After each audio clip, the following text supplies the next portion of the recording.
Voy de nuevo, repito la escena. 1, 2, 3.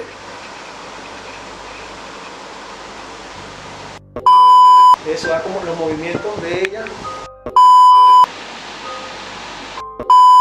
Acción.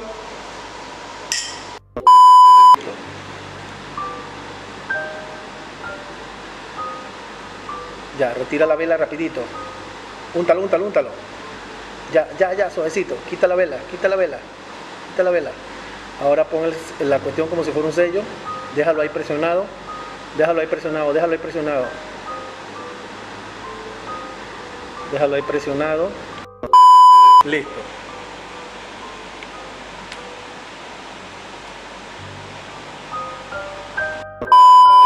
Listo. 1, 2 y a las 3.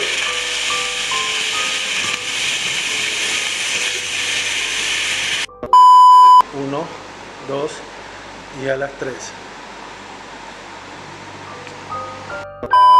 Listo. Ve guardándola. Ok, dóblala. La doblas de una vez. Eso. El otro lado.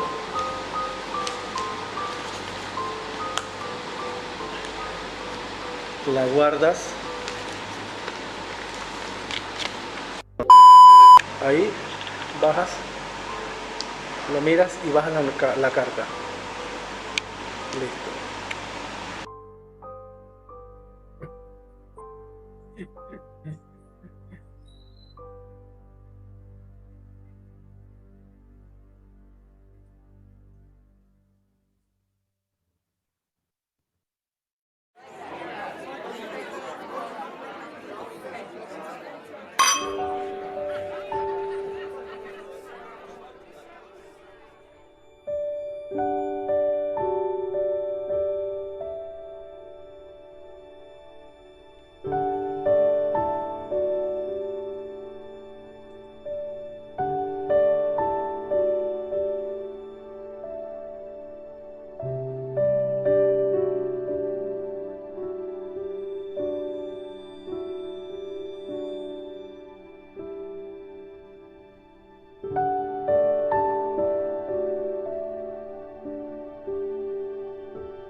Buenas tardes, hoy le damos paso a una gran historia de una gran mujer inigualable.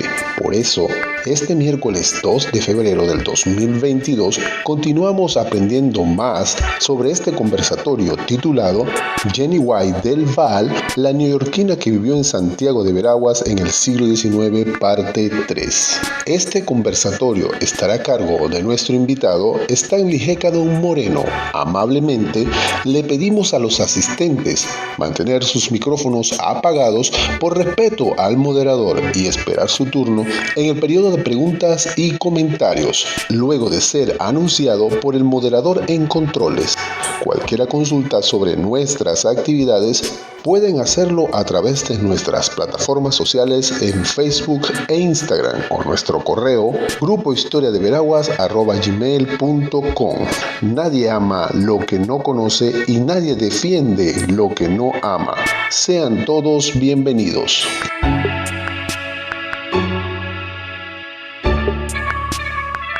Buenas tardes. Hoy le damos paso a una gran historia de una gran mujer inigualable.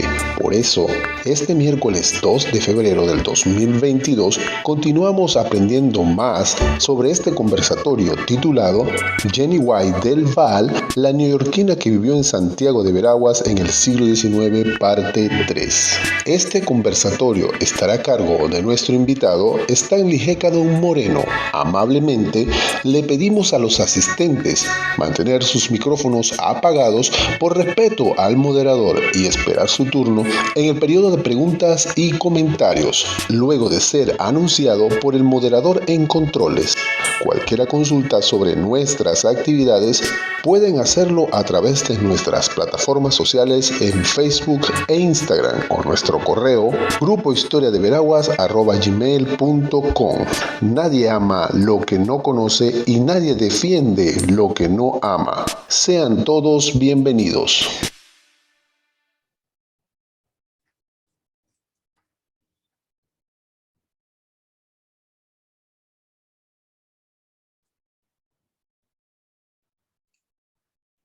Hola, hola, hola, buenas tardes a todos. Bienvenidos a este conversatorio, el número 3, continuando la historia, una historia tan bella que surgió entre una neoyorquina y un panameño, en este caso un veragüense. Hablamos de la historia de la Jenny White del Val, quien estuvo casada con un veragüense, y el señor Stanley Hecadon, que es nuestro invitado del día de hoy, va a continuar la tercera parte refrescando básicamente la vida de la vida de nuestra invitada, que es Jenny White del Val.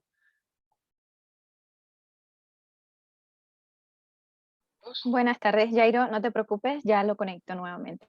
Ok. Mientras el doctor Stanley Hecadon vuelve a entrar, porque tiene problemas nuevamente con su internet, vamos a hablar un poco sobre la misión y la visión del Grupo de Historia de Veraguas. Nos dedicamos más que todo al estudio de lo que es la historia de nuestra provincia, también la promoción de muchas actividades que tienen que ver con la cultura y la parte de la educación en la historia de nuestros pueblos aquí en la provincia de Veraguas. De igual manera, si tienen alguna consulta, pueden hacerlo como lo mencioné hace un rato en el pequeño sketch. Pueden hacerlo a través de nuestras plataformas en Instagram y de igual manera en nuestra plataforma de Facebook. O si no, puedes escribirnos a nuestro correo Grupo Historia de Veraguas. De igual manera, no encuentras con esos nombres en las redes sociales ya mencionadas. Tenemos revistas que sacamos mensualmente donde hablamos un poco sobre lo que es la parte de la historia.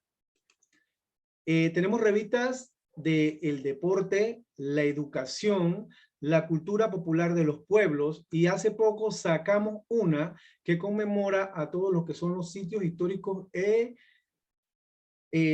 más visitados en nuestra provincia. Próximamente vamos a empezar lo que son las campañas alusivas a los 500 años de el cacique Urracá, quien libró luchas contra los españoles. ¿Ya tenemos al doctor por aquí? Disculpa, aquí ya está a punto de conectarse. Ok. ¿Doctor? Y ahora le digo join meeting. Yes.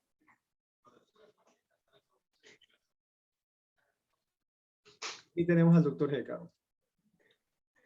Así que las reglas de hoy son las siguientes. El doctor pidió el tema en 1 hora. Posteriormente, el periodo de preguntas y respuestas, 30 segundos para cada participante, mantener los micrófonos apagados, y de igual manera los aportes lo pueden hacer aquí en el chat del grupo o poner la manito para hacer la consulta, la pregunta o alguna aporte que tengan con respecto al tema de Jenny White del Val. Así que ya tenemos al doctor aquí. Doctor.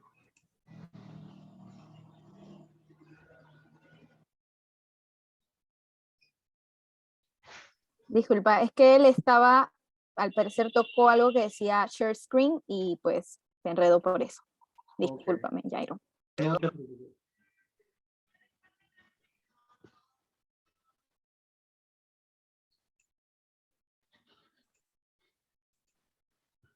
Bueno, seguimos comentando un poco de lo que son partes de nuestros trabajos.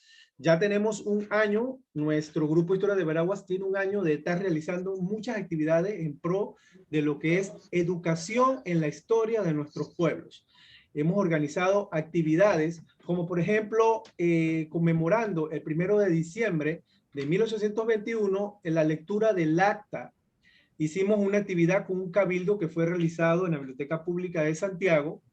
De igual manera, realizamos un despliegue de fuegos artificiales la noche anterior para conmemorar lo que es la actividad. Juan Antonio de la Guardia, Ubarragá Manía Atigrí, es el nombre del cacique Urracá. De igual manera, tuvimos otras actividades en las cuales le dimos certificados a personas que han tenido trayectoria en lo que es el mercado público de Santiago. De igual manera, el arquitecto Sebastián Aguilar escribió un libro, que ese libro ahorita mismo está en el mercado. Aquí ya se conectó el doctor Hécado.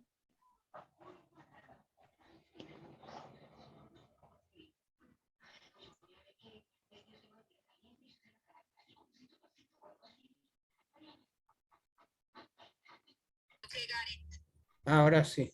Listo. Ya tenemos a nuestro doctor, el doctor Hecadon, el cual va a iniciar en breve instante lo que es el tema de la tercera parte de Jenny White del Valle. Bienvenido, doctor. Las cámaras son suyas. Bienvenido. Adelante. Buenas tardes, Jairo. Muchas gracias. Buenas tardes, buenas tardes. Debe encender su cámara, doctor. Doctor, está mirando el Zoom, ¿no? La parte de abajo. Share screen. La parte inferior hay línea, perfecto. Ya lo ves, ya todos lo estamos viendo. Puedes seguir hablando, doctor. Pero yo veo a su perrito. Doctor, ya lo estamos viendo. Ya puede empezar su... Pero, no. Sí, ya. ¿Cómo hago para verme yo? Porque yo salgo en un cuadrito chiquirindingo.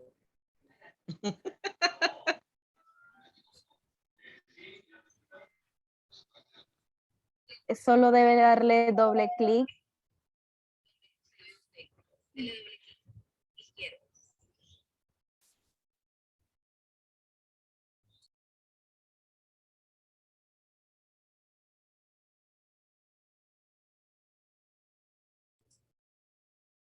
Ahora mire la parte de abajo del Zoom, usted va. Ajá. Perfecto, no, ahora está bien. Ya está bien, todo lo estamos viendo. No se preocupe. Ok. Bueno. Bueno, yo creo que es que tenemos un duende aquí en esta computadora. Y la vez pasada tuvimos una corredera y casi tenemos otra hoy. Así que nuevamente, buenas tardes y muy agradecido al grupo de amigos de la historia de Veraguas por invitarme a compartir una obra muy interesante que yo desconocía por completo, porque yo no soy historiador y menos del siglo XIX, más bien un antropólogo de campo. Pero décadas atrás, quizás antes que la mayoría de ustedes nacieran, el profesor Carlos Manuel Gastesoro me dijo un día que antes de que él falleciera quería que él y yo tradujésemos al español y publicásemos este libro que ustedes ven allí, Memoir and Letters of Jenny C. White del Val, por doña Rhoda Elizabeth White Waterman, que es la el otro nombre de Doña Rhoda. Este libro apareció por primera vez en Boston en 1868, un año después de la muerte de Jenny White del Val en Santiago de Veraguas, que había ocurrido en 1867, y ella fallece de fiebre amarilla. Jenny realmente es una, y me alegro que Jairo haya hecho este videoclip con esta joven de Santiago para tratar de recrear el momento el mediar del siglo XIX.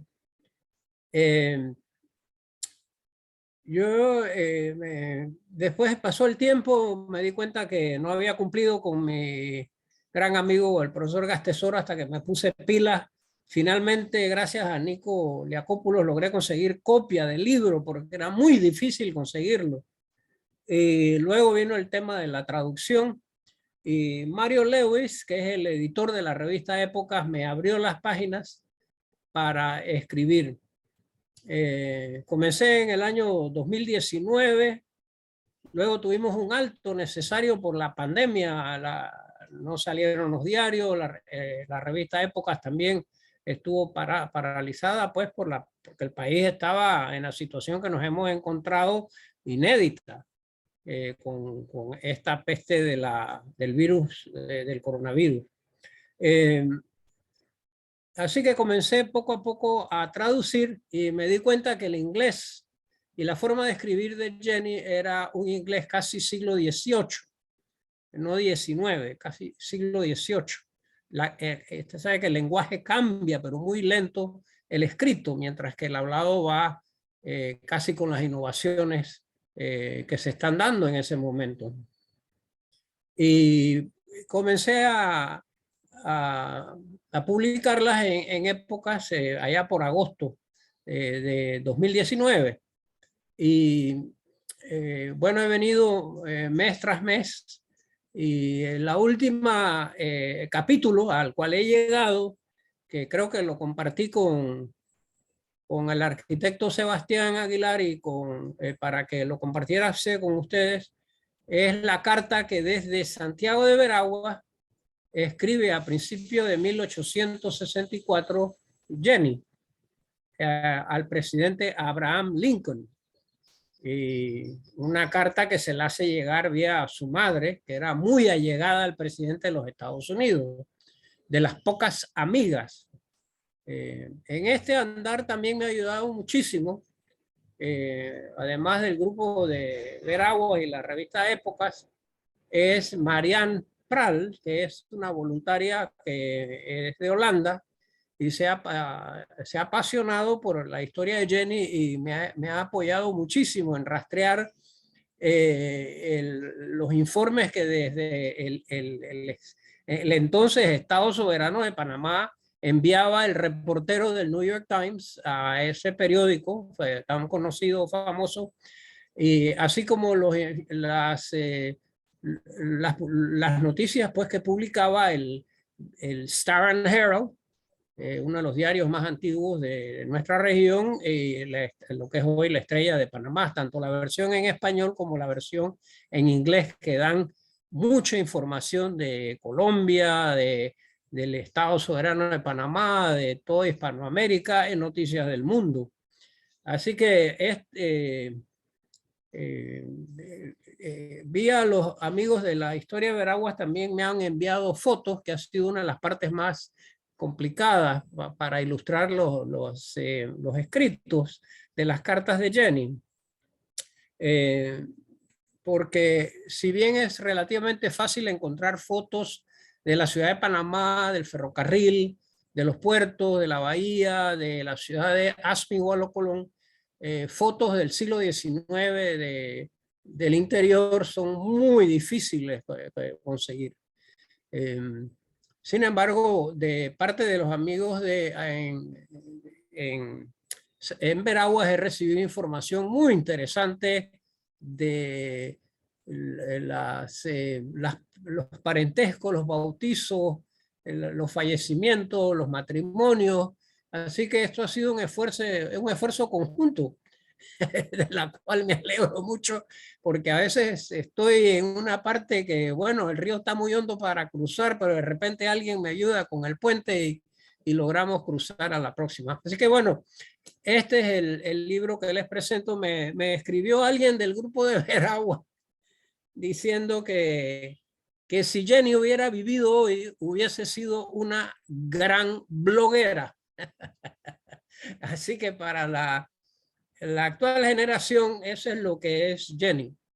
Escribía lo que veía, lo que escuchaba, sus opiniones. Era una niña inteligente, muy bien educada, de una familia muy culta. Su padre es juez de la Corte Suprema de Nueva York. Su madre dramaturga, era literata, le apasionaban los idiomas, entre ellos el español. Quería que sus hijas aprendieran español. Y fue así que por razones de las clases de español y de inglés, que un joven de Veraguas, cuya foto no hemos podido encontrar todavía, pero espero que alguna familia en Veraguas tenga alguna foto de los del Val, porque es la familia sobre la cual gira esta historia, la familia del Val Arosemena. El papá de Bernardino del Val Arosemena era don Santiago del Val, y la madre de Bernardino era Narcisa Arosemena.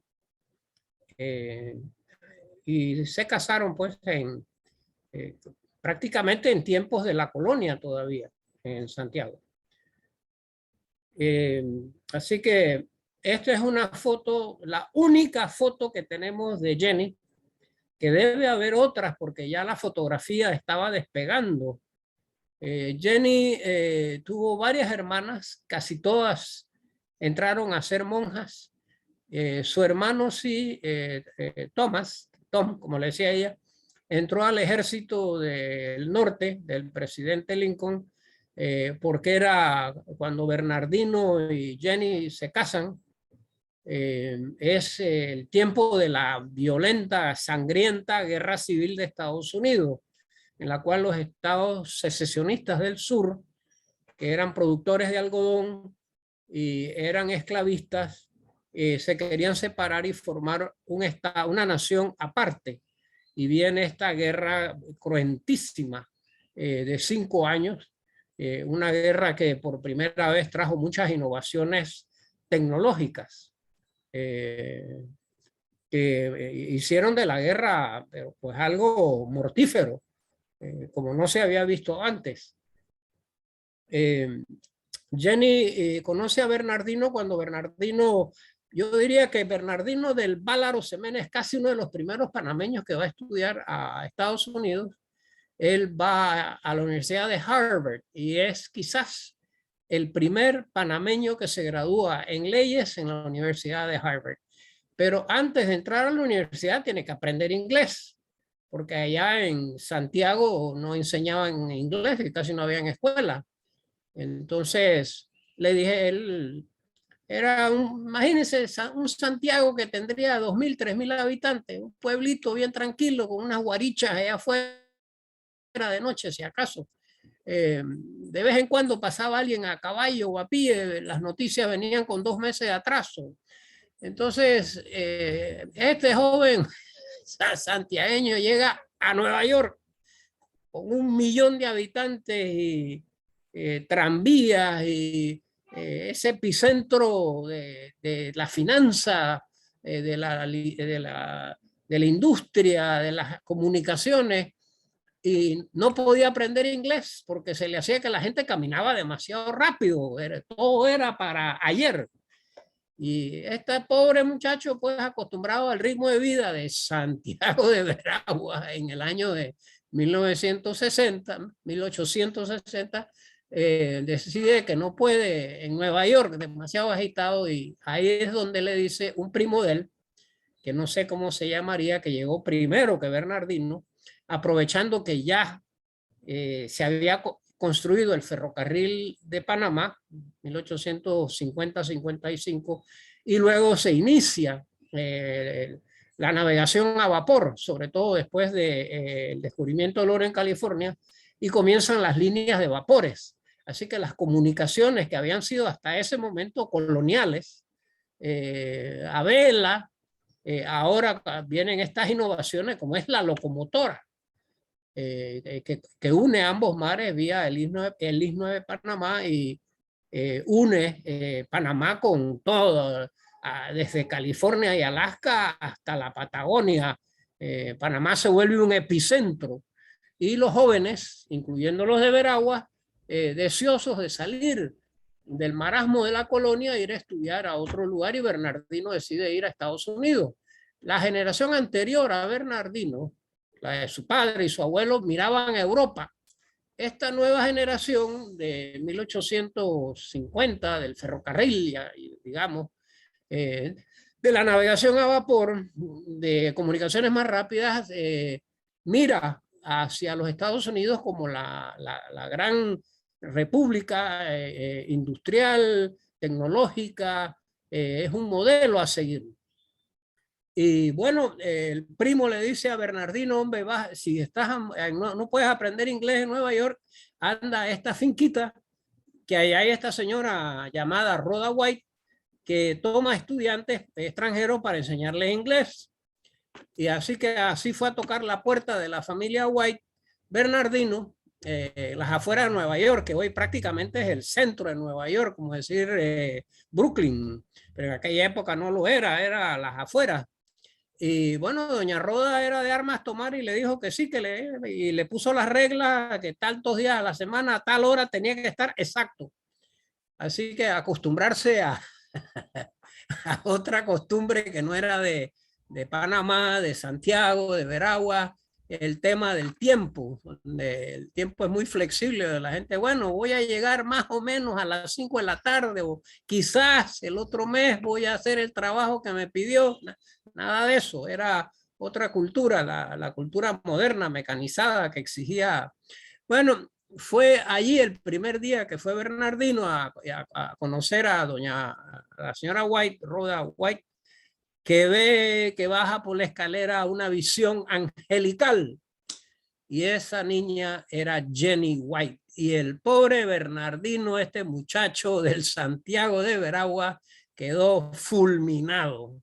Y de ahí hizo lo imposible para conocer a Jenny. Se ganó a la familia lentamente. La familia le dijo que tenían que casarse, pero después de que terminara la universidad, y así fue. Así que vamos a ver la iglesia donde se casó. Esta es la hermosa iglesia donde se casó la pareja.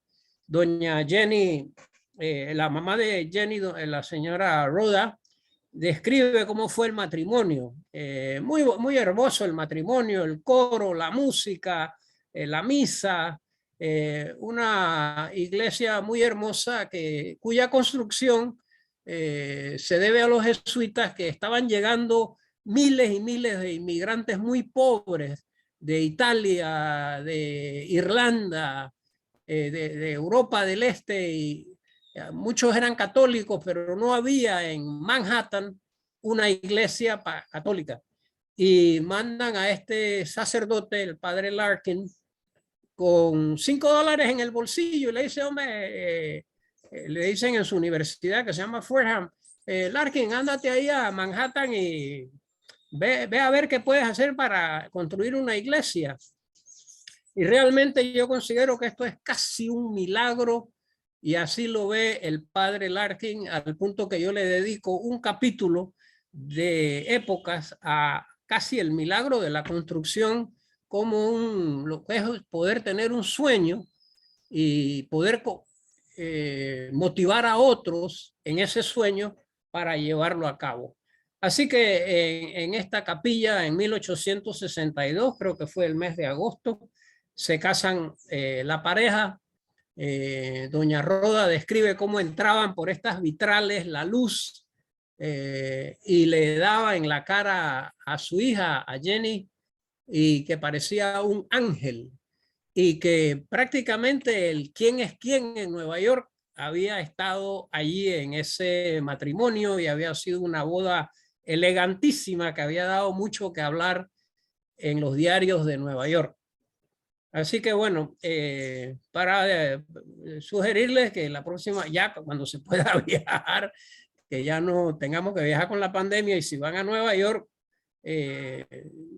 les invitaría a visitar esta iglesia que fue donde se casó nuestra heroína, que vino a dar con Bernardino del Val Arosemena a Santiago de Veraguas en el año de 1863. Vamos con la...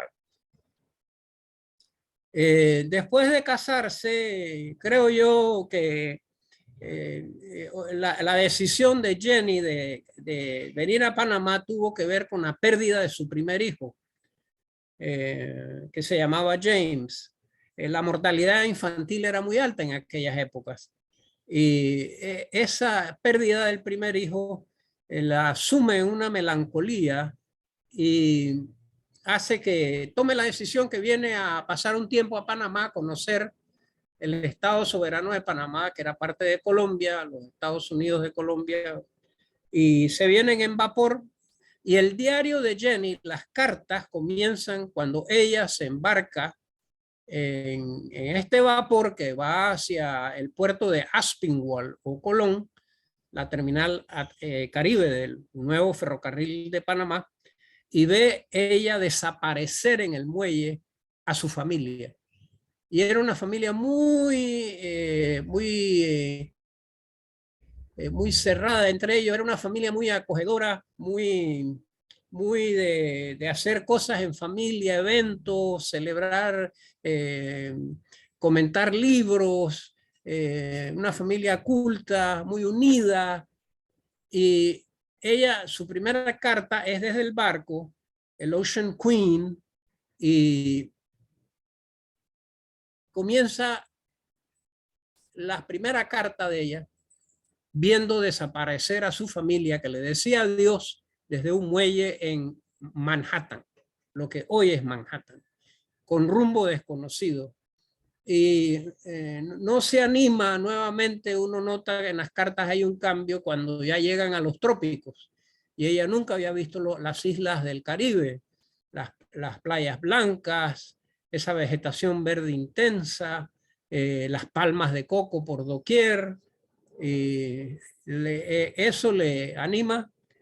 Conoce mucha gente que va para California porque era muy conversadora, tenía muchos intereses en literatura, en geografía, en historia, le gustaba preguntar.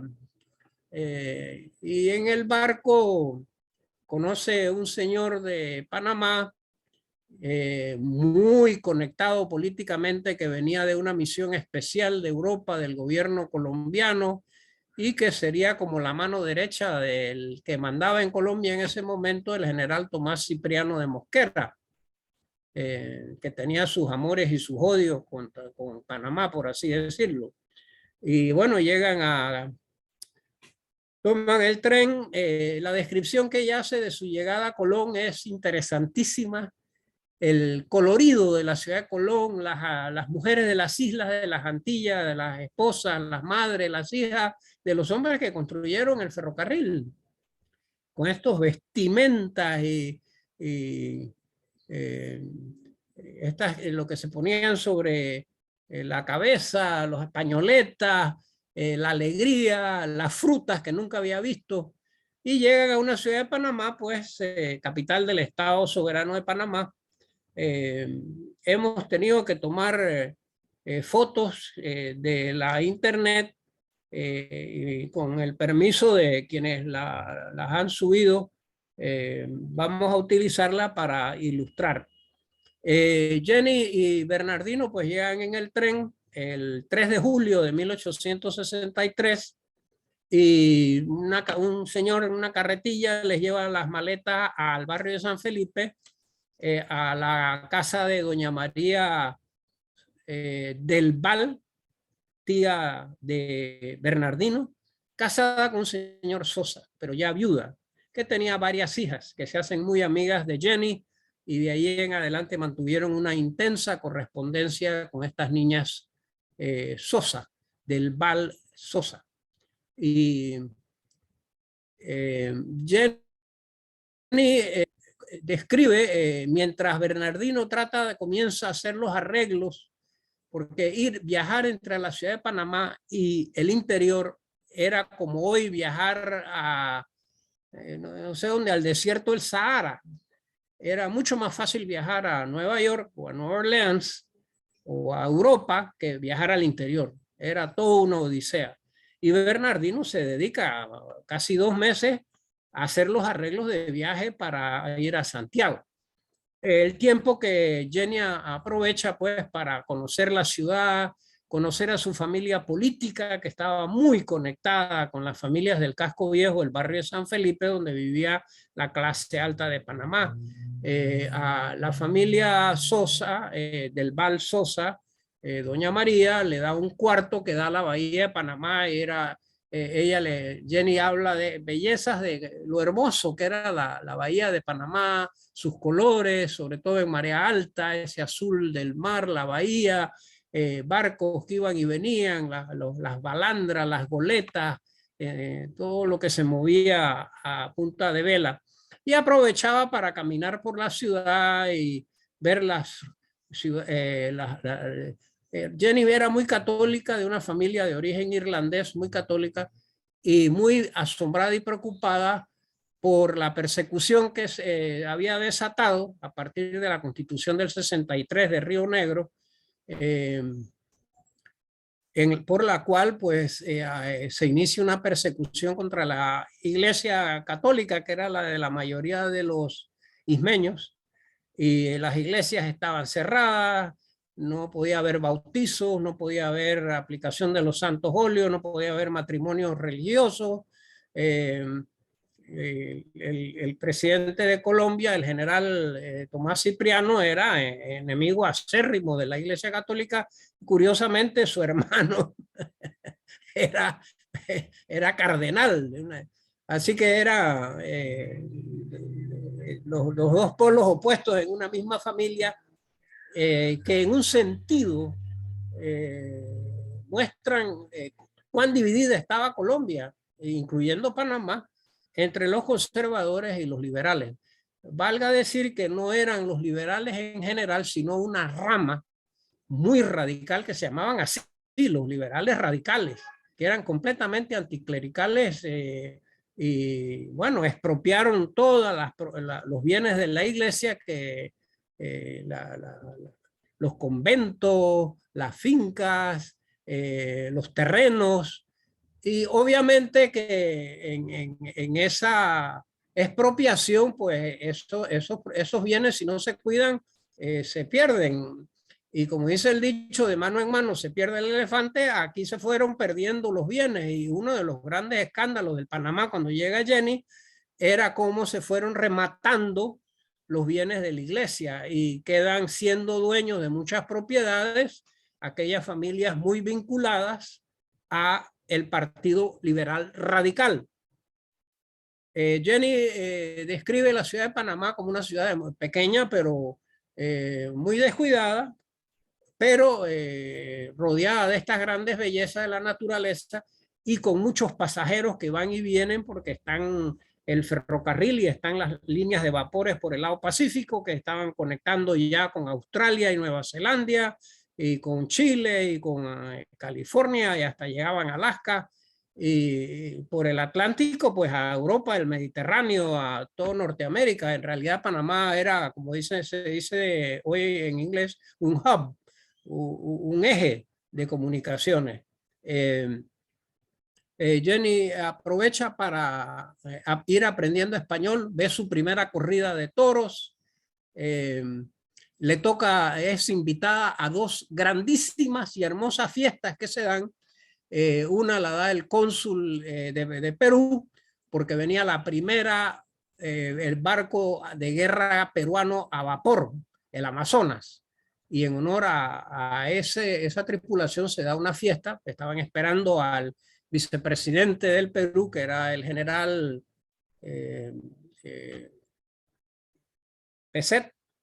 Y la otra fiesta es por la expedición científica española, la primera que manda la Marina Española a darle la vuelta al mundo, y llega a Taboga a buscar carbón, y se corre la voz al principio con mucho miedo, que era que venían los españoles a tomarse el istmo de nuevo, pero no era así, sino que era una expedición científica que venía hasta con un antropólogo y con una cámara. Primera vez que la Marina Española mandaba un fotógrafo. Y Jenny describe a sus hermanas, que eran sus confidentes, y a su mamá, y ellas le preguntaban todo, querían saber todo, cómo se vestían las damas, cómo eran las fiestas, cómo era la música, la comida. Entonces Jenny comentaba que los caballeros de Panamá eran muy organizados para la fiesta. Que tan pronto decidieron que le iban a dar una fiesta a la expedición científica española, se organizaron en comités, y que tú te encargas de la música, tú te encargas de la bebida, tú te encargas de la comida, tú te encargas de los adornos. Y dice que no había casa donde hacerlo, así que lo hicieron en la casa municipal. Y fue una fiesta bueno, realmente espléndida. Fue como la despedida, por así decirlo, de Jenny. Esa fiesta que le dio la ciudad de Panamá a la expedición científica española. Y de ahí ya las próximas el viaje. Esta es una foto que muestra la ciudad más o menos en ese periodo, y ven los soldados aquí viene un incremento sustancial de la presencia militar de Bogotá, de lo que se llamaría el Ejército Nacional, por razones del ferrocarril que había que cuidarlo y de los dos puertos. Y entonces hay una presencia creciente de divisiones, de brigadas de la Marina colombiana para cuidar el istmo. Y sobre todo en tiempos de que hubiese guerra en otras partes, o revueltas, o pronunciamientos, o revoluciones. Y muchas veces estas tropas no venían con plata, entonces tenían que a la fuerza poner impuestos de guerra aquí en el istmo para poder vestir a estas tropas que venían como se decía en aquella época, del interior, pero no es el interior que nosotros hablamos hoy, las provincias centrales de Chiriquí o Veraguas. El interior era el interior de Colombia, Antioquia, estos departamentos así. Y esta es una foto pues del Panamá a la cual llega Jenny. Ahí ven ustedes la Casa de la Marina, la puerta de mar por donde bajaban los pasajeros, las pangas, las balandras, el Cerro Ancón en la distancia, pero esa es más o menos diríamos, la vista que Jenny tenía de la bahía de Panamá, de la ciudad de Panamá, y recostada pues al famoso Cerro Ancón, que era, por decirlo así, el punto de referencia geográfico de la ciudad. Y de allí, de ese puerto, se embarcan en una balandra de velas, Jenny y Bernardino, más toda la carga que llevaban, todo el menaje de bulto, de baúles, de maletas y comida para el viaje a Santiago. La balandra costea, al principio tenía buen tiempo, era invierno, era el mes de septiembre, y al llegar a la boca del río Grande de Coclé, no pierden la marea, el capitán pierde la marea, y luego el día siguiente no pueden entrar por un gran temporal. Al tratar de entrar casi se vuelca, casi se ahogan en la entrada del río Grande. Finalmente pasan una noche en un chitrero en los manglares del río Grande, y Jenny, yo creo que en su vida sabía lo que era un chitrero y un mosquitero, como puede haber en un manglar de estos de la costa pacífica de Panamá. Finalmente llegan unos mozos que manda el papá de Bernardino, 11 mozos a caballo para llevar todo el menaje de ellos, y se quedan en la ciudad, en Natá, que ella describe. Vamos a la siguiente, creo que es la de... no es quizás la mejor foto, pero es la que encontramos.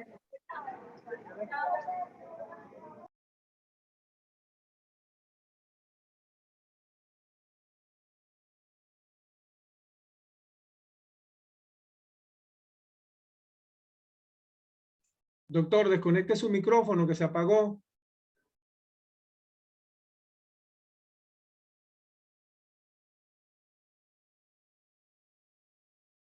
Esto porque ese, no le digo, Jairo, que aquí hay un duende suelto. ¿Aló? ¿Luz? ¿Aló? Doctor, prosiga. Ok, prosigo. La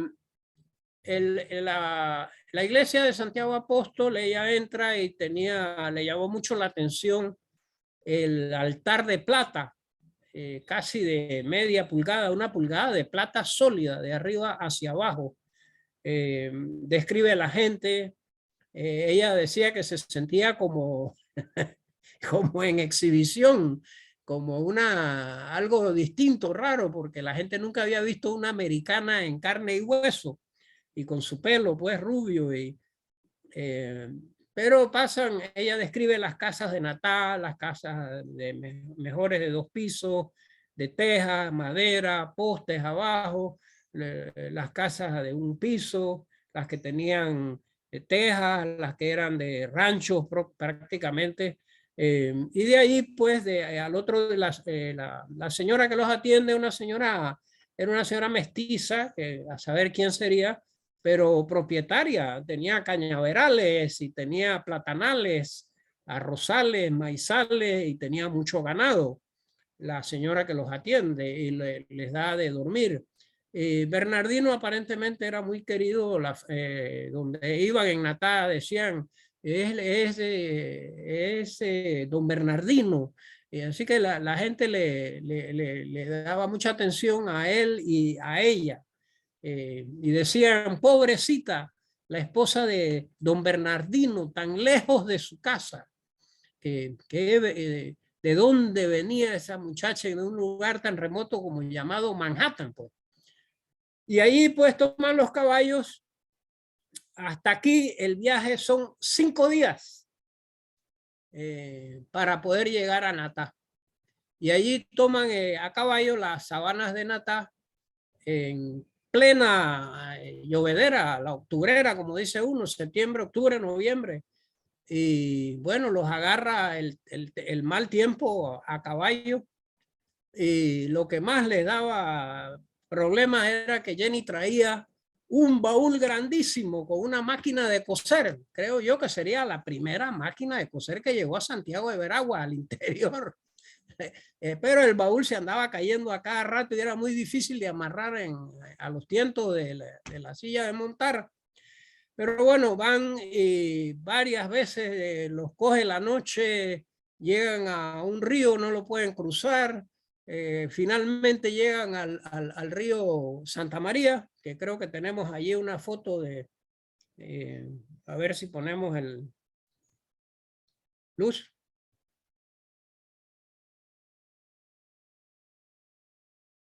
Llegan al río Santa María por el Camino Real a los 2 días de haber salido de Natá. Y el río estaba hondo, tuvieron que dormir del lado este del río, bajo un árbol. Los trabajadores, los mozos, pues, los vaqueros que mandaba don Santiago del Val, le hicieron una toldita a Jenny de cueros de vaca.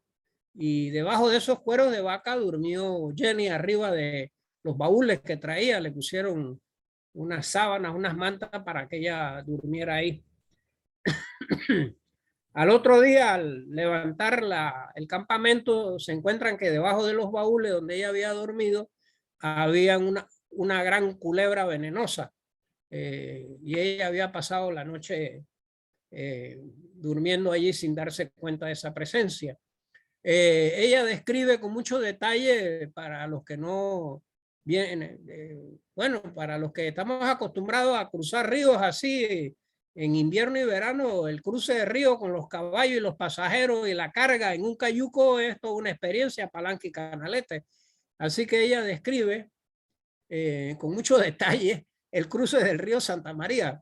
Y luego visitan tan pronto cruzan y llegan y visitan la hacienda de la familia Guardia, que tenían también un cañaveral, tenían como un alambique de destilar, tenían ganado, los atienden muy bien y pasan la noche y al día siguiente prosiguen hasta la hacienda de la familia Facio. Y allí, al prácticamente 8º día del viaje de haber salido de Panamá, pues ven en la distancia que vienen unos jinetes y resultó ser don Santiago del Val, tenía 70 años y Jenny lo describe como un señor muy, para su edad, muy activo, pelo, ojos negros, así, de mucho brillo y pelo canoso, hablaba muy rápido, pero hombre de mucha presencia y de mucho mando, don Santiago, que era ya viudo, se le había muerto la esposa, y venía con un nieto, cuyo papá, el hermano de Bernardino, había muerto en Santiago en un asalto que hubo por parte de los liberales radicales al parque de munición que había en Santiago. Jenny describe también la muerte del gobernador de Panamá, Santiago de la Guardia, muerto a la orilla en Coclé, por las tropas que venían de Colombia a cargo del general Santo Coloma, porque Santiago de la Guardia en realidad quería mantener al istmo aparte de la terrible guerra civil que se había desatado en Colombia en 1859. Pero bueno, el general Mosquera no quería que el istmo prácticamente fuera parte de la guerra. Esto fue desastroso para Panamá, esa guerra que termina en el año 62 y Jenny llega a pocos meses de haber terminado esta violentísima guerra. Cuando uno lee los recuentos, no era... en esas guerras civiles colombianas, el concepto de derechos humanos prácticamente no existía. El tomar prisioneros era algo, era una casualidad. El enemigo vencido era que se lo quebraban. No había esta idea muchas veces del respeto. Eran, como decía el dicho, sangre se paga con sangre. Entonces eso generaba unas rencillas familiares, porque en pequeños pueblos como Santiago todo el mundo se conocía. Pero bueno, esta foto, aunque no hay muchas, es una que tomamos del internet que muestra la iglesia de Santiago, el tipo de casas de teja, de madera redonda. No muestra los ranchos alrededor de la ciudad, pero más o menos el Santiago a la cual llegaría esta niña de Manhattan. Y las primeras cartas que ella comienza a escribir es para 1863, a los 9 días de haber llegado, de haber salido de Ciudad de Panamá. Y hoy uno oye quejas de que, hombre, que salí de las playas de Coronado y me cogió 3 horas, imagínate, 4 horas para llegar a la capital, que un tranque de 1 hora en el Puente de las Américas. Bueno, esta niña se echó 9 días para llegar de la ciudad de Panamá a Santiago de Veragua. En las cartas ella va describiendo la familia de Bernardino, las hermanas, porque Bernardino, el hermano, se lo habían matado en el asalto de los radicales a Santiago. Describe también las otras familias, porque había muchos lazos de parentesco, los del Val, con los Fábregas, con los López, con los Facio, con los García, y son cartas muy interesantes estas, donde ella va describiendo la impresión que le causa en la pequeña ciudad de Santiago y el mundo, su nueva familia adoptiva. Y en general, el trato que le dan la familia que la rodeaba y el pueblo de Santiago siempre fue un trato muy, muy hospitalario, muy acogedor. Ella siempre se sintió muy a gusto de la forma en que fue tratada, recibida, atendida. La gente le traía fruta.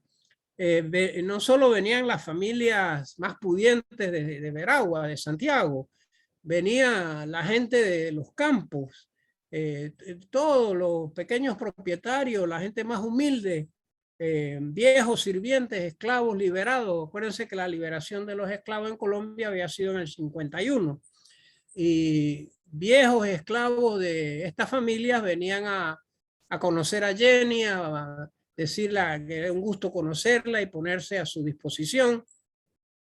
Y Jenny describe pues que ella le daba mucha melancolía tener a su familia, a la cual ella estaba tan apegada, a su familia en Manhattan, y le daba por escribir. Y las cartas de Jenny eran cartas de 30 páginas, de 40 páginas, hasta de 60 páginas. No había correo prácticamente en esa crisis generalizada por las guerras, que no había caminos, que no habían escuelas, que estaban cerradas las iglesias, los hospitales que habían sido de la iglesia tampoco funcionaban, el correo menos. Y además, bueno, hoy hablamos de pinchazo y esas cosas, pero en aquella época el que estaba a cargo del gobierno con a la mayor tranquilidad decían: el correo que viene de Veragua, párenlo. Ahí en Chame me lo van a parar y me van a abrir las cartas a ver qué dicen. Y para Jenny, que las cartas eran la forma en que ella se conectaba con su familia y le escribían qué pasaba en Estados Unidos, qué pasaba en Nueva York, en Manhattan, quién se había casado, cómo andaba lo de la guerra. Para Jenny las cartas eran como su vida, como sería hoy para ustedes andar sin el celular, pues sin ver YouTube, ni Facebook, ni estas cosas que nos hemos acostumbrado. Y una carta simpaticísima que a mí es donde ella le describe a su mamá, dije, bueno, mi querida mamá, si me vieras dando órdenes en español a la señora, a las sirvientas, a la gente pues que en la casa donde ella vivía, porque la casa de Bernardino en la toma de Santiago, en la balacera que hubo, se la destrozaron por completo, así que ella al llegar a Veragua no pudo mudarse de una vez a su casa, sino que irse con un familiar de Bernardino mientras le reparaban su casa. Así que ya cuando ella se muda a su casa, tiene sus sirvientas, y ella describe pues 2 niñitas muy penosas, campesinitas, que la atendían. Jenny trajo unas novedades como un aparato para ver como fotos. No sé cómo se llama, antes era muy popular, pero entonces ahí traía fotos de Nueva York. Y comenta Jenny que esa fue una gran atracción porque la gente podía ver a través de este aparato fotos de Nueva York. Y en eso escucha que la sirvienta de ella le decía a las otras y le decía a los del pueblo que había visto las fotos de Nueva York y que vieran la casa donde vivía la niña. Y aquí es donde Jenny White del Val pasa a ser la niña Jenny. Todo el pueblo, comenzando con los sirvientes de la casa, sus familiares, las amistades, le comenzaron a decir la niña Jenny. Era señal de que estaba siendo incorporada a la comunidad de Santiago de Veragua. Y dice esta sirvienta, presumía y le decía a las demás que la niña le había enseñado las fotos de Nueva York y que vieran la casa donde vivía la niña. No era cualquier cosa, pero se trataba de vamos a decir, el Teatro Nacional, el teatro de Nueva York. Entonces la sirvienta, para echar su piquete, pues decía que tremenda casona que tenía la niña allá en Manhattan. Otra descripción simpaticísima que hace ella, además de la corrida de toros, que le toca ver la primera en el pueblo, por motivos de más bien políticos que se hizo en Santiago, es que ella le describe también a su mamá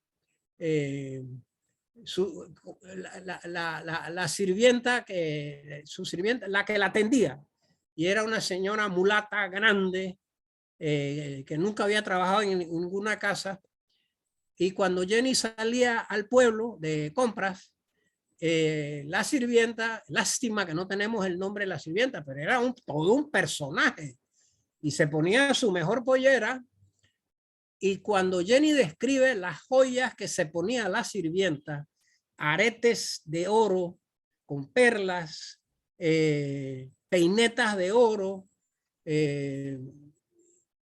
crucifijos, cadenas de oro, anillos, o sea, esta sirvienta de Jenny, yo no sé, llevaría media libra de oro. Y la pregunta es cómo, o sea, uno obviamente que había un boom del oro en Veraguas, y dos es como quizás esta sirvienta había lavado oro, había aprendido el arte de lavar oro en las arenas de Veraguas, pero además ha debido ser una ciudad muy segura, porque salir con media libra, 3/4 de libra en oro, en prendas, esta sirvienta, y nada le pasaba, era como, y tenerlas ahí en casa. Imagínense que saliera hoy día por las calles de este país alguien con todo ese montón de cadenas de oro, yo creo que no camina ni una cuadra, que no le hubieran caído encima. Pero muy simpática esa narrativa. Además, la sirvienta se sentía muy orgullosa de ser la que cuidaba a la niña. Es decir, que bueno, la niña estaba bajo su cuidado, y eso le daba a ella también una distinción. Al tiempo que Jenny llega a Veraguas, comenzaba el auge del algodón. Yo realmente no había leído nada más que In Pachim, de paso, algo del algodón, pero no pensé que había sido una aventura tan intensa como en la cual se metió la gente de Santiago de Veraguas. Y muchos, motivados por el gobierno, viendo que había guerra en Estados Unidos, que los puertos del sur de Estados Unidos, que eran los estados productores, estaban bloqueados, y que había una escasez mundial de algodón para las fábricas, el gobierno incentiva a la gente a que se metan, que regalaban la semilla del algodón y que sembraran. Pero hasta ahí llegó la cosa. Entonces es lo típico de nuestro país, sin un aparato de investigación científica, bueno, sin un sistema de carreteras, sin un sistema de puertos, sin un sistema de comunicaciones, bueno, a aupar la gente a que se metieran al algodón, y la gente no sabía del cultivo del algodón. Si bien se sembraba algodón y la gente tejía, pero no para entrar a cultivar en gran escala, cosecharlo, porque ya se había inventado las primeras desmotadoras, que prácticamente vamos a decir que es como una de las máquinas clave en la revolución industrial. Y un tío, un hermano de la mamá de Jenny, una de los Waterman, fue Whitney Waterman, fue el inventor de la desmotadora de algodón.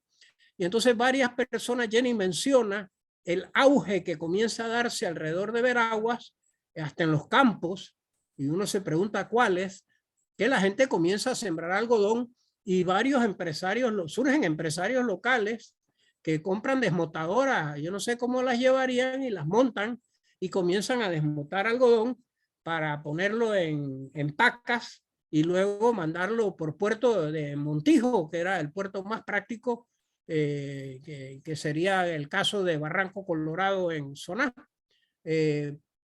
Así que estas cartas en que, es más, Bernardino y su cuñado se meten al negocio del algodón cerca a Montijo, por la cercanía al puerto, porque ya había sido desmontado.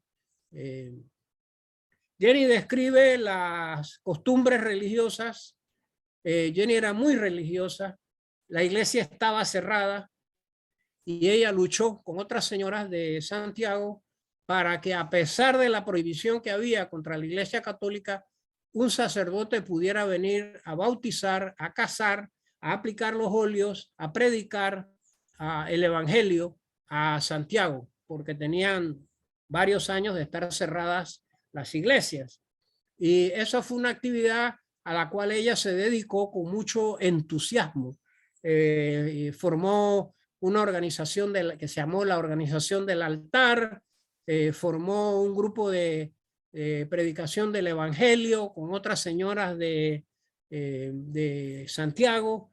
Es un capítulo muy bonito hasta que consiguen que venga un sacerdote, pero todavía las iglesias se mantenían cerradas y las misas tenían que darse acalladas en las casas particulares a las 2 de la mañana, a las 3 de la mañana, en silencio, sin campanas, ni campanillas, ni canto, porque el sacerdote podía ser arrestado, multado, expulsado, igual que quien prestaba la casa podía ser castigado severamente por las autoridades. Así que creo yo que este asalto de los radicales liberales contra la Iglesia Católica dividió innecesariamente Panamá. Y esta guerra de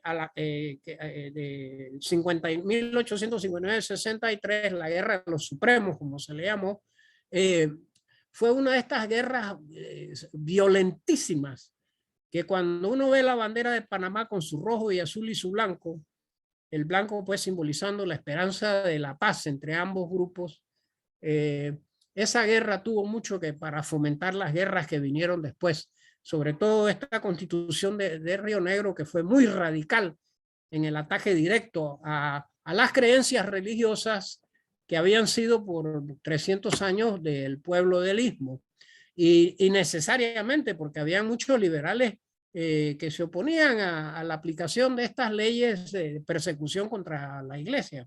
Pero bueno, yo cierro hasta donde he llegado con la carta que ella le envía al presidente Lincoln el año de 1864, inmediatamente después del Año Nuevo, en que le describe al presidente Lincoln cómo era el Estado soberano de Panamá, pero sobre todo Veraguas, cómo era la tierra, el paisaje, cómo era la gente, los grupos humanos, qué se cultivaba, cómo eran los caminos, la riqueza minera, y termina la carta expresando una gran preocupación de que se hablaba de que terminada la guerra civil norteamericana, los esclavos liberados del sur se iban a enviar a Veraguas y a Chiriquí, y que esto traía una gran preocupación entre la población.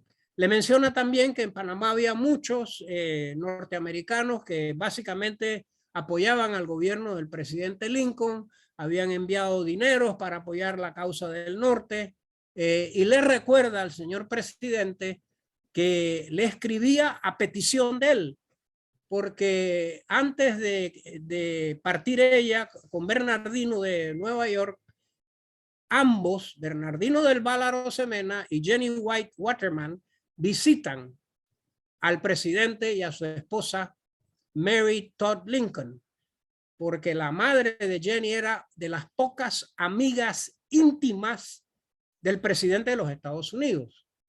Mary Todd Lincoln tenía muy pocas amigas, muy pocas, dicen sus biógrafos. Y cuando, pongamos, iba a visitar un lugar en un tren, en el tren presidencial, pues nada más viajaba doña Mary Lincoln y 3 o 4 amigas, y entre ellas la mamá de Jenny. Y fue a través de la mamá de Jenny que la carta que Jenny le escribe al presidente se la hace llegar su madre a la esposa del presidente. Es una carta supremamente interesante. Yo la publiqué en la última edición de Épocas, que se la envía al arquitecto Sebastián para que la compartiese con ustedes. Cierro pues diciéndole que para mí, que no soy historiador, ha sido un placer esta traducción libre, digamos, porque no es una traducción verbatim, de las cartas que Jenny White escribiese desde Santiago de Veraguas. Realmente espero que las disfruten, y si tienen comentarios me dejen saber. Lo que más me hace falta, nos hace falta, porque este es un esfuerzo colectivo entre varias personas que apoyan este esfuerzo, es que necesitamos fotos de Veraguas, mapas, sobre todo entre más viejos mejor. Si alguna familia tiene alguna foto de Jenny, una pintura de la iglesia, el camino, un río, algo, no sé, que nos hagan saber para poder enriquecer estos escritos en época.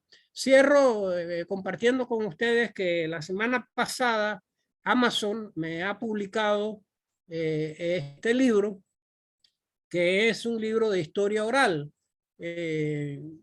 Salió la versión electrónica y pronto va a salir la versión impresa. Yo conocí a don Carlos Reed por una casualidad en el año 76.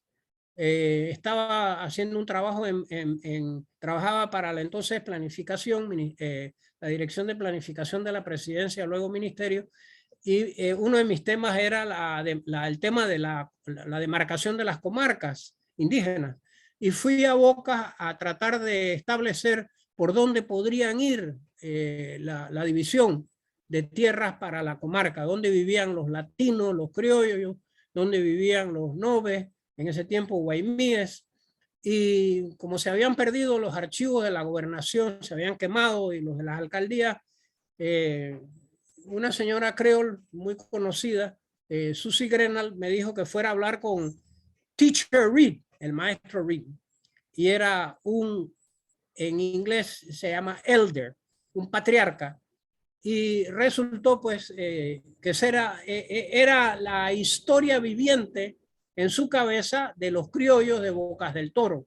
Los criollos habían llegado de las Antillas, mucho antes que los antillanos que vinieron a la construcción del ferrocarril, y se convirtieron en pescadores y recolectores de tagua, de zarzaparrilla, de caucho, pescadores de tortuga, y luego entraron a trabajar a las bananeras.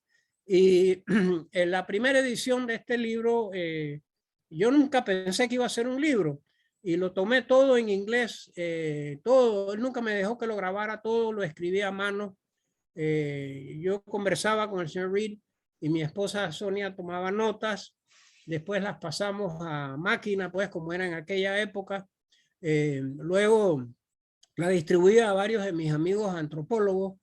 Luego vino traducirlo le pedí a mis amigos antropólogos que me hicieran comentarios de este testimonio de este señor nacido en el siglo XIX en la isla de Bastimentos, y que me hicieran preguntas. Así que con las preguntas que armé un cuestionario en mi cabeza para preguntarle a Mr. Reed la segunda vez que volví, comenzando de atrás para adelante, desde sus primeros recuerdos de infancia, de niño, hasta su vejez actual en ese momento. Y Mr. Reed nunca quiso que yo lo grabara, porque él pensaba que si uno grababa la voz, alguien podía tomar la voz de él y hacerle un mal. Eso se le llama obia, especie de magia negra que había venido de África. Y bueno, siempre trabajé con él en inglés. Ya cuando el manuscrito estaba listo, todo en inglés, le dije a Mr. Reed que deberíamos buscar a otros patriarcas de los criollos para leer el documento que él y yo habíamos trabajado, y así fue. Me fui a Bocas. Ya se acabó el tiempo, perdón. ¿Me dejas? Jairo. Sí, doctor, tiene por lo menos como el tiempo para que concluya el temita y arrancar una vez con el periodo de preguntas y respuestas. Así que el libro se publicó en español, en inglés, en el año 1980. Luego en el 2011 Excedra Books me publicó la versión de inglés nada más, porque estaban comenzando a llegar turistas a Panamá y querían saber de Bocas del Toro, que era uno de los destinos favoritos, igual que San Blas.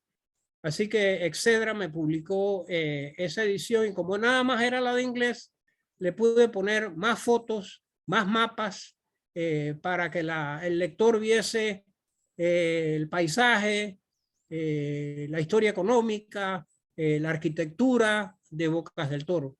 Así que bueno, lo van a encontrar allí en Amazon.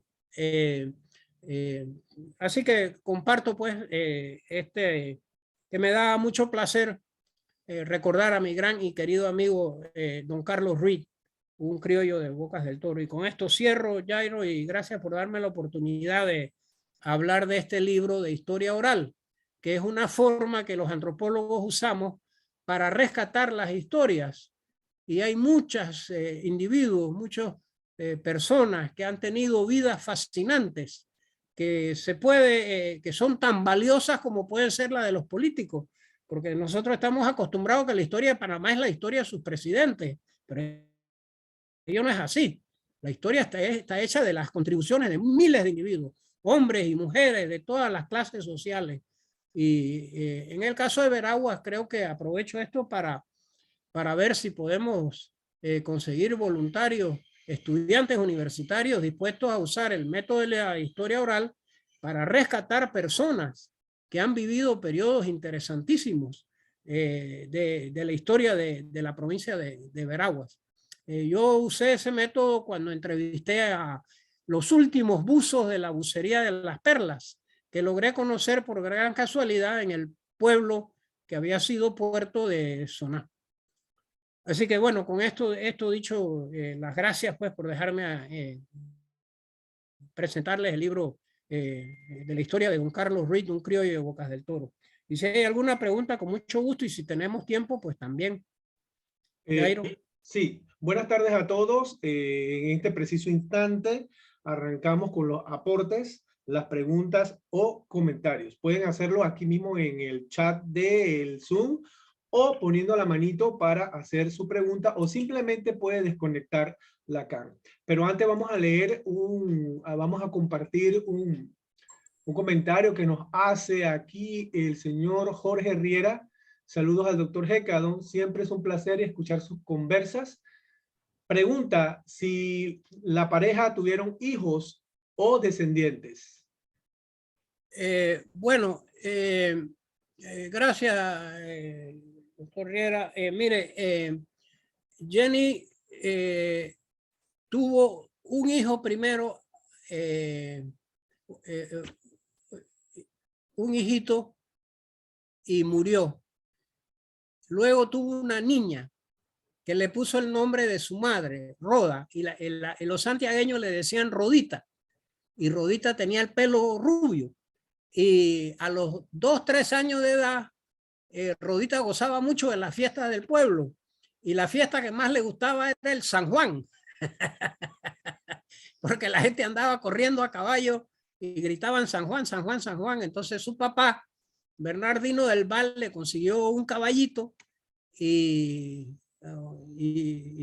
él o uno de los mozos llevaba el caballito agarrado de la jáquima, y la niña montadita, la fulita esta, en el caballo, y ella gritaba San Juan, San Juan.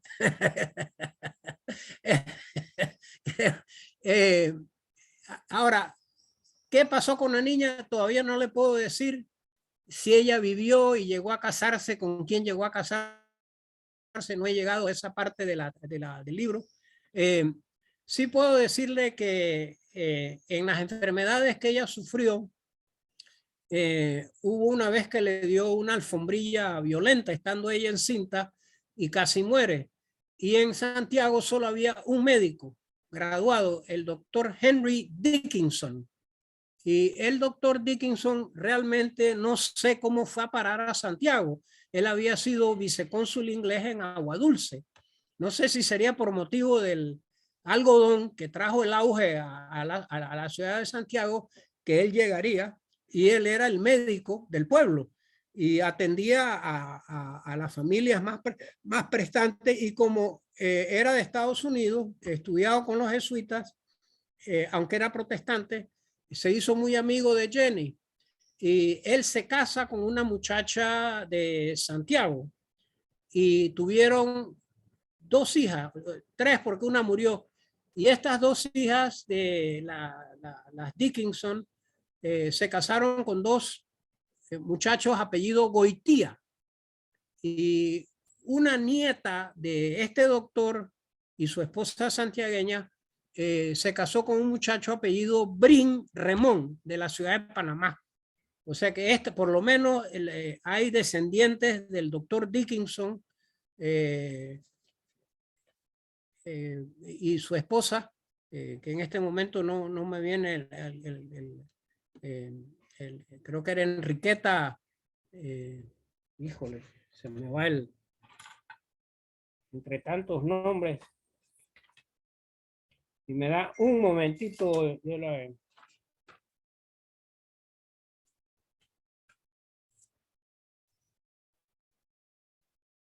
Ella se llamaba, la esposa del doctor Dickinson, era una santiagueña, Emilia Tejera García. Esa era la esposa del doctor Dickinson. Y él quiso llevársela para Perú, pero ella le dio tanta cabanga que volvieron a Santiago. Y tuvieron 3 hijas, la primera muere y las otras 2 viven y se casan con 2 muchachos Goitía. Así que esos sí tuvieron descendientes y tiene que haberlos, porque son 2 nombres conocidos. La familia Goitía todos los otros que están vinculados con los Goitía, que si los Brin, que los Remón. Así que sí, en esencia, pero espero llegar a saber si Rodita del Val White llega a la adultez y si se casa y con quién se casa. Eso queda para otro capítulo. Doctor Gécado, aquí el arquitecto nos indica que él encontró el acta de defunción de la hija de Jenny White y de Jenny. La niña dice que murió a la edad de 2 años después de la muerte de su madre. También, caramba. También nos indica que el acta de defunción de Jenny White le cambiaron el nombre a Juana Blanco. Se supone que es por la traducción, ¿no? Sí, correcto. Y el señor Brin, uno de los Brin, aquí en Veraguas, fue fundador de los bomberos de Santiago, y los Goitía eran creadores del periódico La Miscelánea. Muy bien. Ajá. Entonces acá tenemos del señor Benito Castillo. Saludos, excelente relato, doctor. Mi pregunta: ¿hay descendientes de esta pareja de familiares en Estados Unidos? Licenciado Benito Castillo, desde Chiriquí. La pregunta es si hay descendientes de cuál familia, de la familia de Jenny. Debe ser la familia de Jenny. Ok. No, seguramente que tiene que haber descendientes, quizás no tanto por las hermanas, porque la familia de Jenny, ella básicamente todas sus hermanos fueron mujeres y todas entraron a conventos. No se casaron, no tuvieron hijos. El que sí tuvo hijos fue su hermano Tom, que fue militar. Tom, que después llegó a ser general de los ejércitos. Thomas White. Así que por ese lado tiene que haber descendientes. Ahora, ¿dónde viven? No sabemos. Y me dice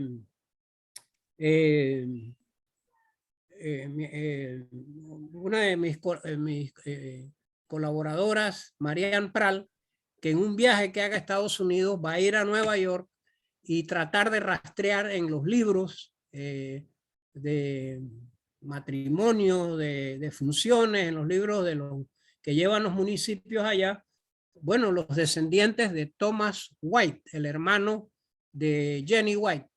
Eso por el lado de los White.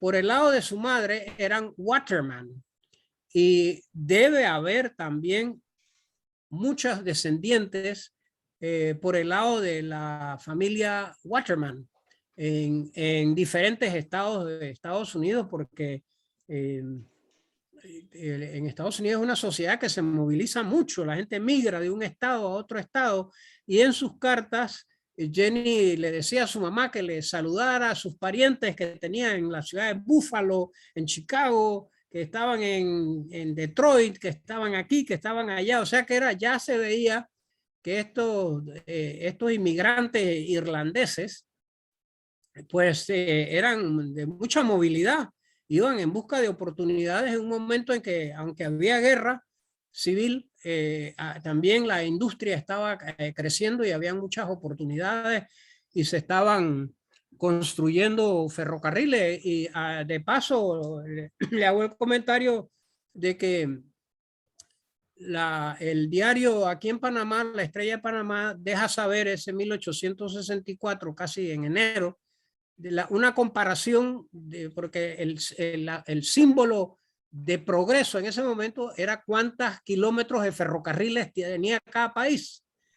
Y póngale que en el mundo entero había 300.000 kilómetros de líneas férreas. La mitad de eso, 60%, era Estados Unidos. Otro porcentaje enorme eran los otros países de Europa, lo que hoy llamaríamos la Comunidad Europea. América Latina casi no tenía ferrocarriles. El país que más tenía en 1864 era Cuba. Tenía 800 kilómetros de líneas férreas. Y los demás países tenían 100 por aquí, como México. O sea, un país del tamaño de México tenía ciento y resto de kilómetros. Colombia, los Estados Unidos de Colombia, tenían nada más 80 kilómetros de línea férrea y eran las del ferrocarril de Panamá. Y ahí ven ustedes el efecto que tenía el subdesarrollo, habida cuenta estas incesantes guerras en que el presupuesto se iba en pagar los ejércitos y comprar armas. Y estas guerras civiles del siglo XIX fueron devastadoras y nos trajeron un atraso en todos los sentidos. Sí, Jairo. Doctor, aquí tenemos el señor Benito Castillo, que va a hacer un breve comentario o va a hacer alguna aportación a el conversatorio.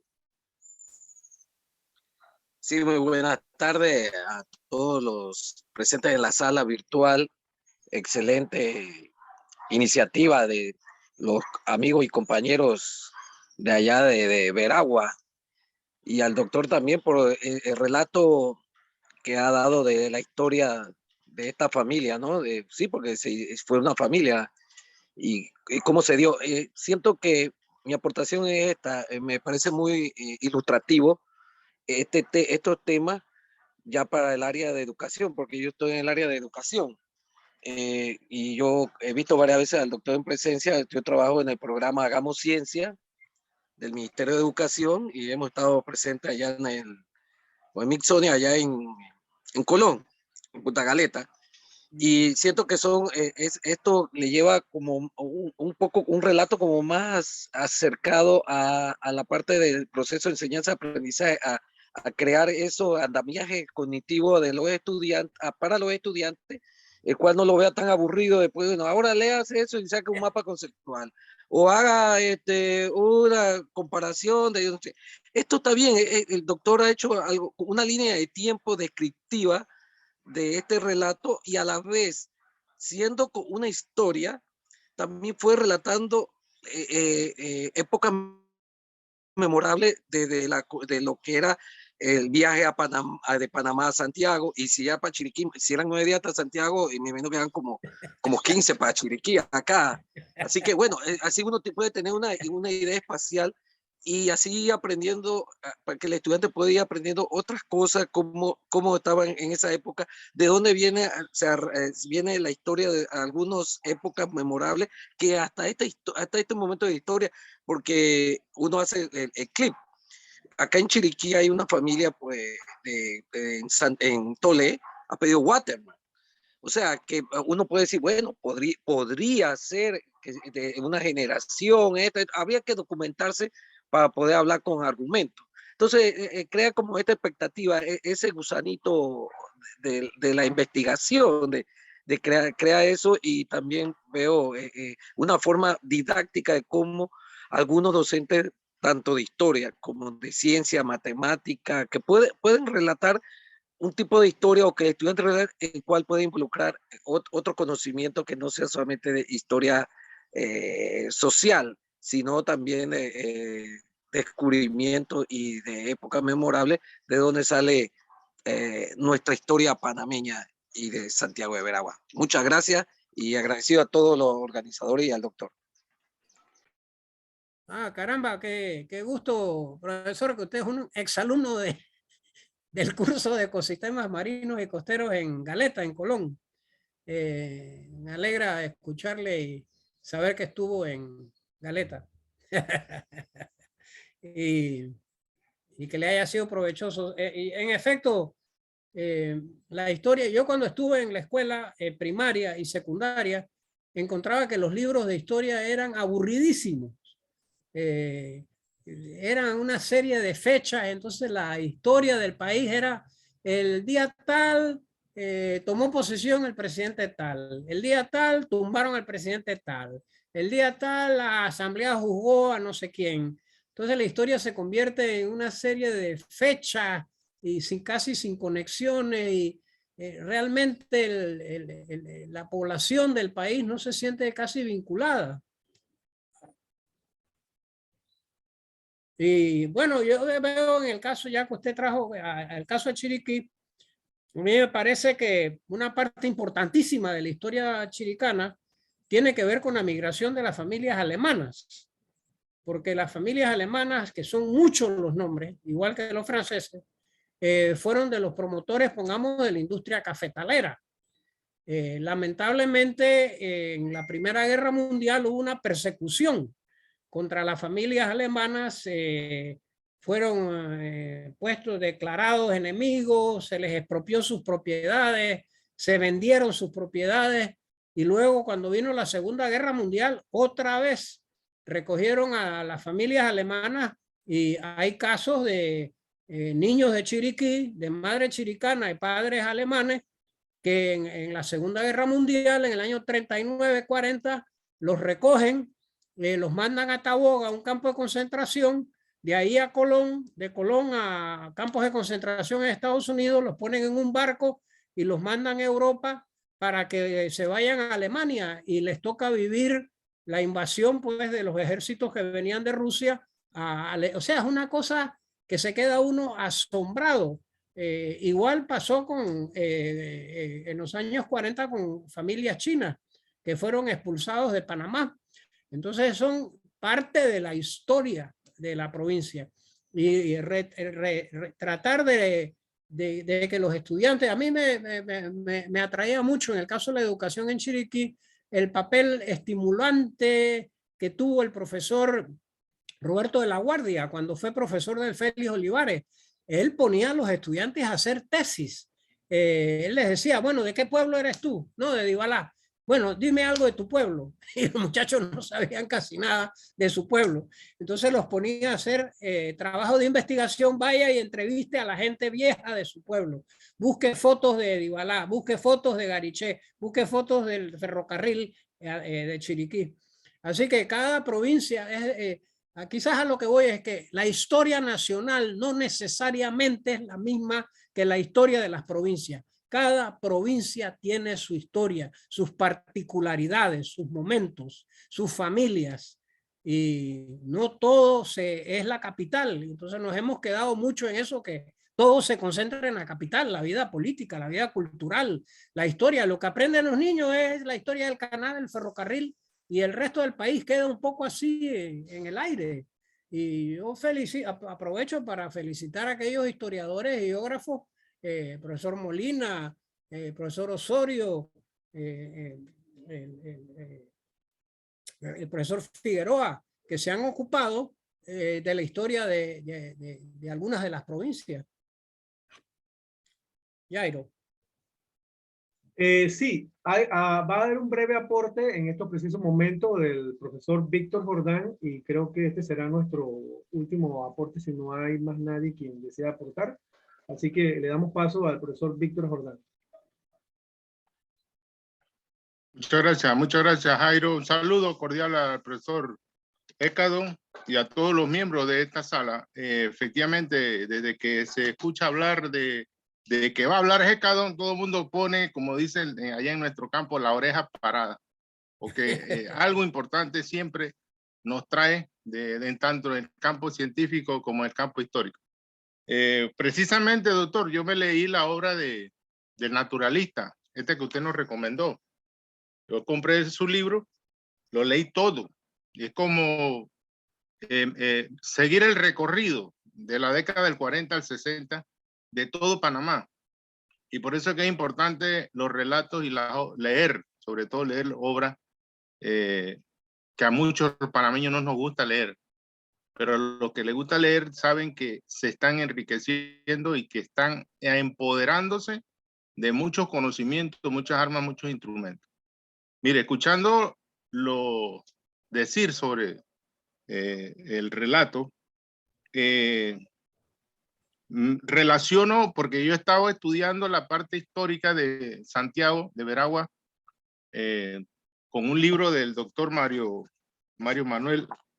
José Molina Castillo. Él escribió para su doctorado una obra que se llama Veragua, la tierra de Colón y de Urracá. Un estudio geohistórico, urbanístico, económico, social, político y cultural de Veragua, Chiriquí, Boca del Toro, desde 1502 hasta 1821. Entonces, en esa obra, cuando él nos habla en el capítulo sobre la independencia de Santiago y cómo era la sociedad, cómo estaba dividida la sociedad, cuáles eran los estratos sociales, el poder político, las relaciones económicas, eclesiásticas y demás, sale a relucir los del Val, Arosemena del Val. Y están ahí, por ejemplo, un cuadro genealógico en la página 727, puede anotarlo, un cuadro genealógico de la familia Arosemena Lombardo, con algunos vínculos de los del Val. Por ejemplo, Magdalena del Val Arosemena se casa con José Antonio Sosa Vargas Machuca en aquella época. Está hablando casi de 1800 y algo, ¿no? 1801. Y Agustina Sosa del Val, ¿verdad? Con Pablo José López. O sea que a partir de ahí hay una relación del Val, pero se pierde el apellido. Y hoy yo estoy seguro que en Soná todavía ahora quedan algunos, se ha descubierto, te lo han manifestado, que hay unos ejemplos de que hay apellidos del Val en Soná. Y me lo acaba de informar una descendiente también de la familia Arosemena, en Soná. La profesora, la licenciada Liliana Arosemena, ex alcaldesa de Soná. Entonces, yo lo felicito por el trabajo, por ese gran sacrificio de hacer toda esta traducción, porque realmente estudiar la biografía de una persona, en el caso de Santiago, es como volver al pasado a través de las costumbres, de las revelaciones y de los cuentos, de la vivencia que ellos tuvieron, ¿no? Y eso es importante porque así mismo el panameño y el veragüense adquiere más identidad y sabe querer y apreciar lo que tiene, ¿no? Así que muchas gracias, doctor, y pase buenas tardes. Sí, muchas gracias, profesor. Sí, en efecto, el libro que usted menciona es la tesis de doctorado que el profesor Mario hizo para España y se lo dedicó a Veragua, Chiriquí y Bocas del Toro. Y la narrativa mía tiene que ver más con el siglo XIX, mitad del siglo XIX, pero ahí aparecen estas familias que él menciona, ¿no? Los del Val, los Arosemena. No sé si el nombre, el apellido del Val habrá desaparecido. Creo que sí hay unos Val que quedan todavía, pero esa es parte de la búsqueda histórica. Y yo he adelantado poco a poco las traducciones y además pues con apoyo de personas como esta señora holandesa que me ayuda con la Estrella de Panamá, el Star and Herald y los informes del diario de Nueva York, el Times, tratar de ver el contexto que se da en Colombia, en América Latina, en Europa, para ubicar Veraguas en el contexto mayor.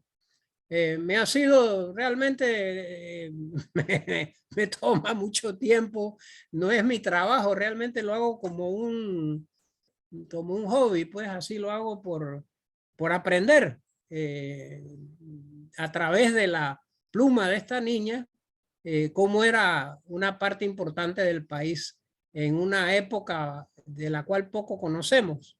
Así que me es sumamente placentero. Bueno, uno agradecer a todos los que una forma u otra apoyan este esfuerzo, como los amigos de Historia de Veraguas, los que comentan desde los distritos, los que me apoyan con traducciones, con buscar en los archivos de la Biblioteca Nacional. Así que es como un esfuerzo que si no hubiera habido la pandemia, quizás no estaríamos aquí. Porque mire, como dice que toda cosa mala también tiene sus partes positivas.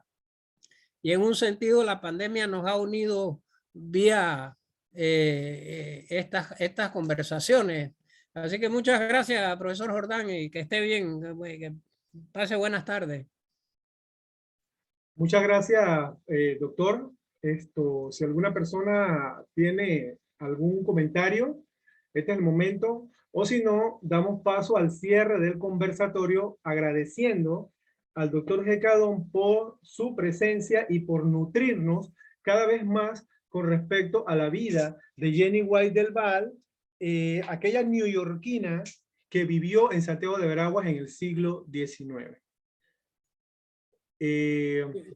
Yo quisiera agradecer a Luz Cedeño, que es una de las guías de Galeta que me ha ayudado con el duende que tiene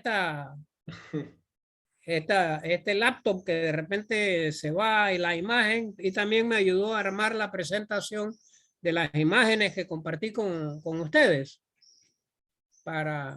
porque la narrativa siempre, tener una foto pues vale, como dice el dicho, 10.000 palabras, ¿no?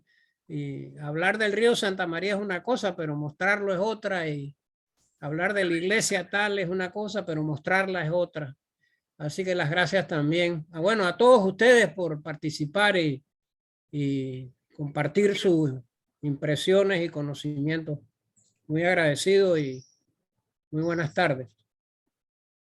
Bueno, de esta manera damos finalización al evento del día de hoy, agradeciendo a todos los presentes y lo instamos para el próximo miércoles, para nuestro próximo conversatorio que estaremos anunciando pronto en nuestras redes sociales y dentro de nuestro grupo. Así que bendiciones para todos y nos vemos en la próxima oportunidad. Saludos a todos. Saludos, Jairo. Saludos a todos, saludos doctor. Nos veremos la próxima. Gracias, buenas tardes.